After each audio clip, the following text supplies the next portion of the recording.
Hey everyone, and welcome. Alright, fine. I get it, you guys don't like the music all the time. Let's try it again. Hey everyone, and welcome to my Procreate demo for the piece I just call Merry Christmas. So I wanted to do a Christmas piece this year, and I was sort of running behind, so the other day I decided to do this real quick. I did this Christmas Eve of this year, and at first I just sort of wanted to do like a headshot of Santa and try to do something unique with the shape or something, but as you can see here, I just sort of couldn't find the exact shape that I was going for. So you see here we got some rough shapes of the head, and then I do the beard, and then I start putting in some lines, and then I go, well, maybe the hair will sort of flick off at the end like this, and then I'm like, well, maybe that doesn't work. I tried to do something on the inside there, that really didn't work out either. So then I start over and just try to make the whole thing flowing, and so I was just like, alright, so obviously I'm not gonna make this work. So I tried to fix it for a little bit, and then it just wasn't going anywhere. So start over, and I decided to go for more of like a straight down look, and I warped it and got that, and so now we've got a small head, big beard, and then I just sort of in general wanted to do a version of Santa I've never done before. I wanted, even though sort of like my ideal Santa, sort of the Rockwell Santa, I wanted to go with something that was different. So everything that you see in this design of Santa is me just sort of saying, well, this would be different, or that would be different, and let's just keep trying these things.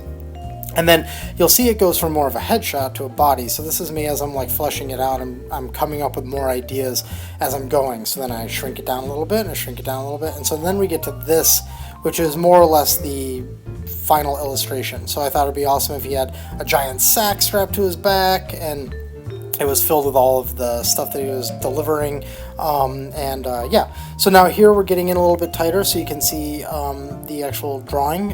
In general, this is sort of not like the most ideal resolution to be doing a full body. It's 8 inches wide by 12 inches tall, and then as you can see, I kept shrinking it down, so now he's relatively small on the page.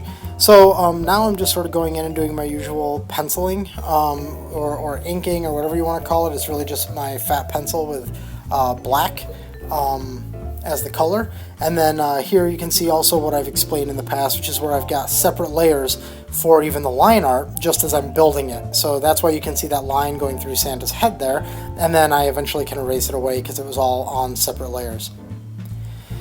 So now it's basically just going through the rough, which was pretty well thought out. I didn't have to do a lot of solving when I actually got to these sort of cleaner lines.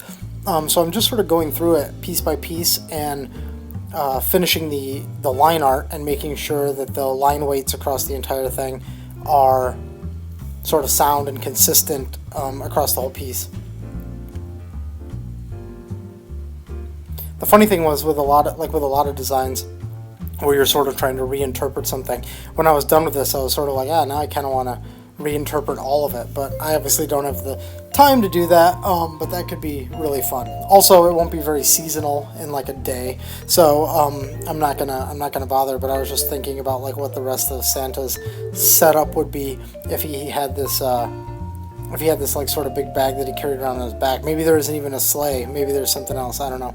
But now I'm just sort of making sure that the design that he has, which sort of has this piping, this like tubing in spots, I'm making sure that those design elements are consistent, and that, and just that I'm making the right decisions to make him sort of a different take on Santa, or at the very least a different take for me on Santa.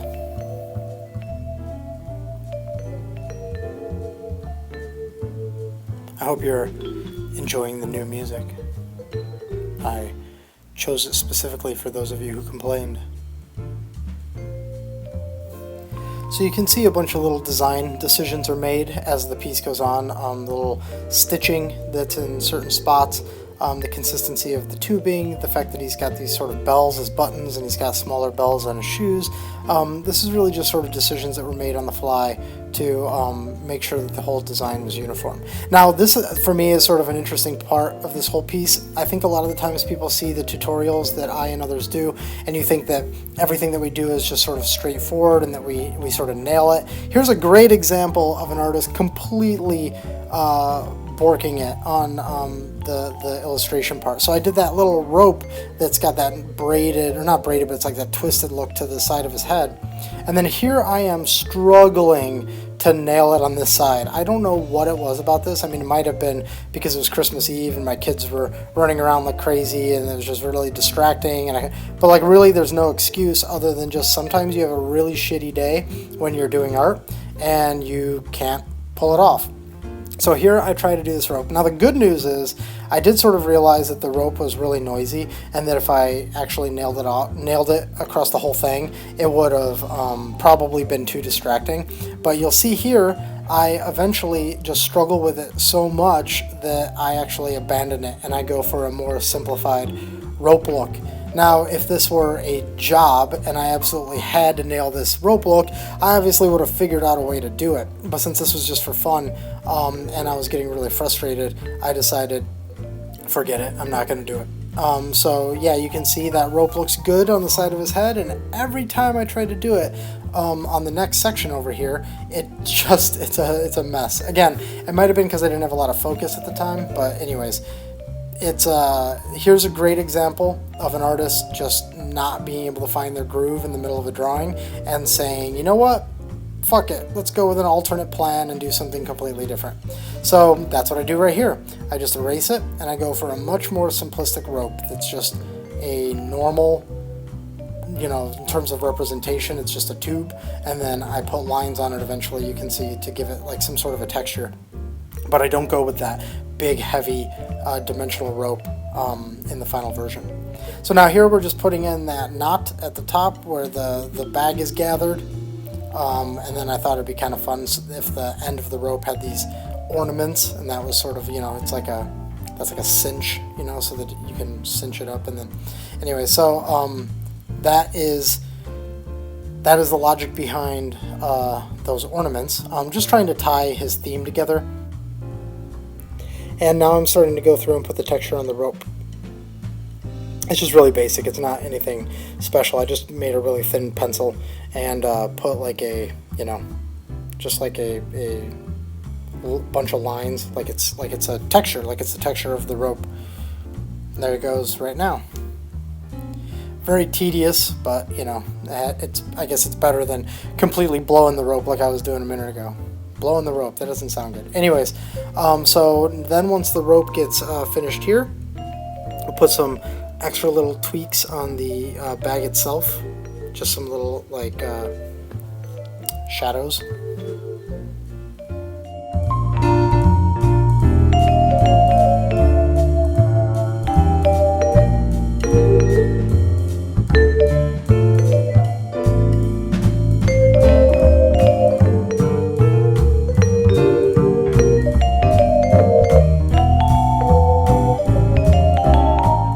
And so here I thought it'd be funny if, you know, not everybody's fortunate. So what if Santa actually just brought Christmas trees with him, and every time he went into a house, he just wanted to make sure that there was a Christmas tree there so he could put some presents around it. So I thought it'd be funny if he just strapped that to his bag as he went in. So that's where this idea came from.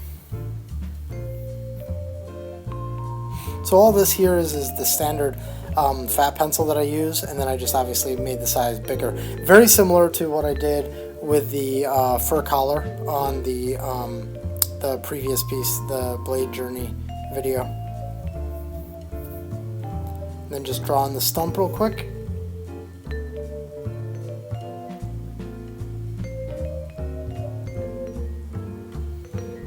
There we go. So now I'm adding the ropes on his shoulders where the bag is sort of just tied around his shoulders there.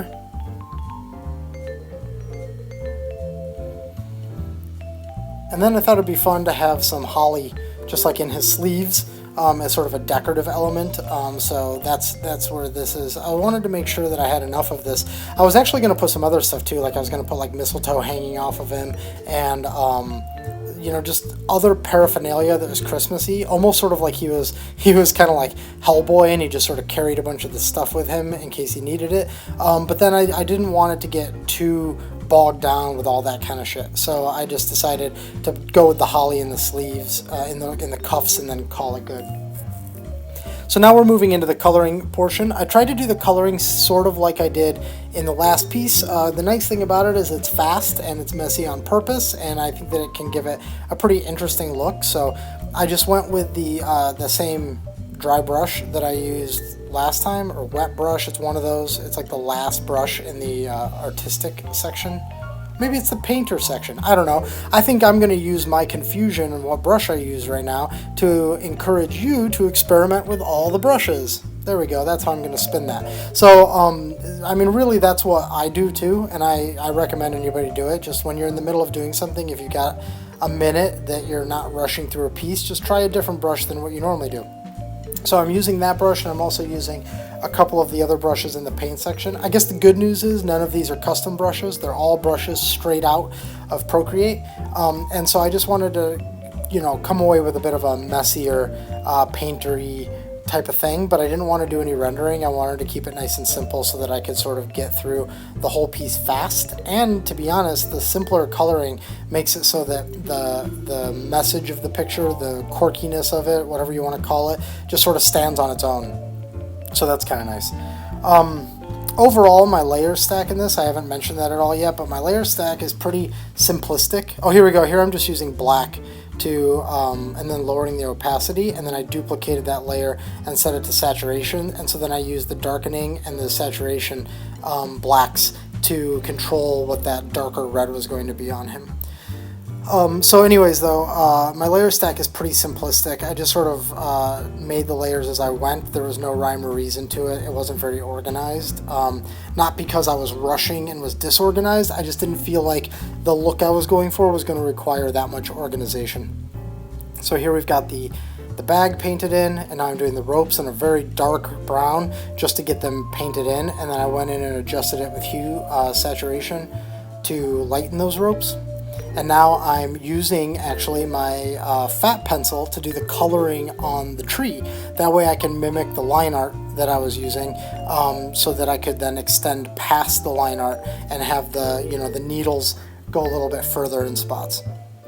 So instead of switching to like a non-sketchy, more paint type thing, I'm just using the pencil that I usually use to draw in order to color this. The tree, that is. And then once I'm done with all the green here, I'll just switch back to the brushes that I was using for the rest of the piece and finish off the tree trunk.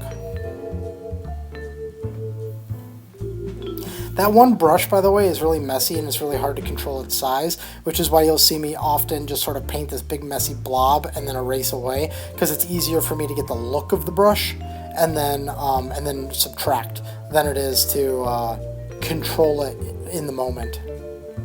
So now we're just going to do some quick background stuff, just taking a white watercolor brush and adding some knockback on the illustration, and then some like sort of fog in the background, and then there I used him and darkened him, did like a gradient, and here it is repeated again just so you can see exactly how that went down.